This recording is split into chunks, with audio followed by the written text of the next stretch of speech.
কোরআনুল কারীমের 55 নম্বর সূরা সূরাতুর রহমান। পূর্ণাঙ্গভাবে আল্লাহ পাক রব্বুল আলামিন 78টা আয়াত এই সূরার মধ্যে দিয়েছেন। সূরাটি অবতীর্ণ হয়েছে মক্কায়।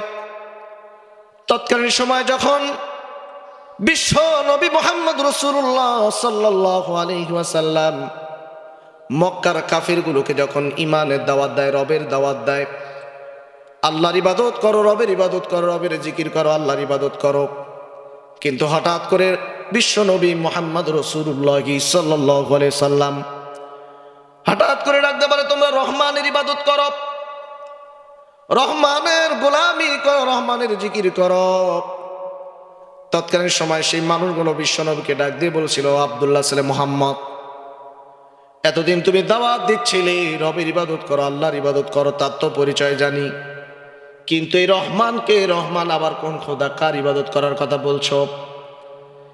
বিশ্বনবী আল্লাহ রাব্বুল আলামিনের কাছে ওহীর জন্য আবেদন করলো, রব্বুল আলামিন তুমি জানিয়ে দাও কি তাদেরকে বলবো। আল্লাহ পাক তৎকালীন সময়ে এই রহমানের পরিচয় দেওয়ার জন্য আল্লাহ পাক সুবহানাহু ওয়া তাআলা পবিত্র কোরআনুল কারীমের 55 নম্বর সূরা সূরাতুর রহমান নাজিল করেন, অবতীর্ণ করে পাঠিয়ে দেন। এই সূরার মধ্যে পূর্ণাঙ্গভাবে আল্লাহ পাক পরিচয় দিয়েছেন, আল্লাহ পাক সৃষ্টির কথা স্মরণ করিয়ে দিচ্ছেন।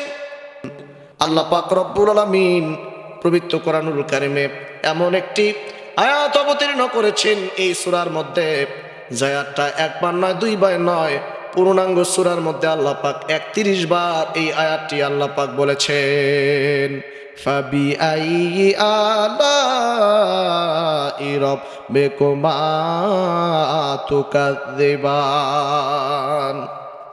তোমরা উভয়ে তোমাদের পালনকর্তা কোন কোন অবদানকে তোমরা অস্বীকার করবা, কোন নিয়ামতকে অস্বীকার করবা। আল্লাহ পাকের পৃথিবীতে যা সৃষ্টি সবকিছু আল্লাহ তাআলার নিয়ামত, কোনো কিছুকে অস্বীকার করার কোনো সুযোগ নাই। এরপরে আল্লাহ পাক সুবহানাহু ওয়া তাআলা সূরাটি হাদিসের মধ্যে আসছেন, প্রত্যেকটা জিনিসের একটা বধূ আছে, প্রত্যেকটা মানুষের একটা বধূ আছে। পবিত্র কোরআনুল কারীমের সূরা যতগুলো আল্লাহ পাক নাজিল করেছেন, তার মধ্যে বধূ হিসাবে আল্লাহ পাক সূরাতুর রহমান নাজিল করেছেন। যতগুলো সূরা আছে তার মধ্যে অন্যতম ফজিলতপূর্ণ সূরা হলো সূরাতুর রহমান।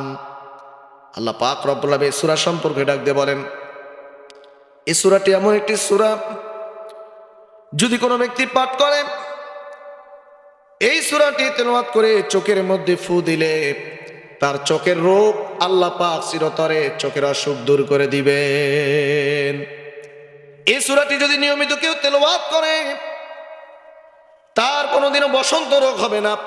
আল্লাহর নবী বিশ্ব নবী মুহাম্মদ রাসূলুল্লাহ সাল্লাল্লাহু আলাইহি ওয়াসাল্লাম একদিন সাহাবীদেরকে ডাক দিয়ে বলে, সাহাবীরা, তোমরা কি চাও তোমাদের ঘরে যেন কোনোদিন অভাব না থাকে, তোমাদের ঘরে যেন আল্লাহ পাকের বরকত দিয়ে ভরপুর দিয়ে কানায় কানায় পূর্ণ হয়ে যায়?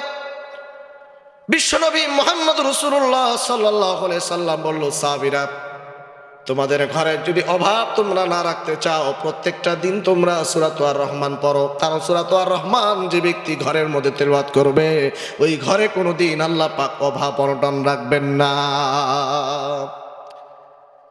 সূরাতুর রহমান এমন একটা সূরা, এই সূরা যখন কোনো বান্দা তেলাওয়াত করতে থাকে, আল্লাহ পাক রব্বুল আলামিন বলল, পবিত্র কোরআনুল কারীমের এই সূরাতুর রহমান লাগাতার 40 দিন যে ব্যক্তি সূরাটি তেলাওয়াত করবে, আর যখন সূরাটি তেলাওয়াত করতে থাকবে প্রত্যেক দিন ফজরের নামাজের পরে, ফাবি আইয়ি আলাই রাব্বিকুমা তুকাযযিবান, এই আয়াতটি যখন চলে আসবে, তখন আসমানের দিকে, সূর্যের দিকে কেউ যদি শাহাদাত আঙ্গুল উঁচু করে আয়াতটি তেলাওয়াত করে, 40 দিন পর্যন্ত যদি এমন আমল করে, আল্লাহ পাক বলো তার ঘরের স্বামী হোক, স্ত্রী হোক, সন্তান হোক, যদি অবাধ্য হয়, আল্লাহ পাক এই আমলের কারণে তার সন্তান, তার স্বামী, স্ত্রী, তার বিবি, যে যার জন্য আমলটা করবে তাকে তার বাধ্য করে দিবেন। সুবহানাল্লাহ বিহামদি।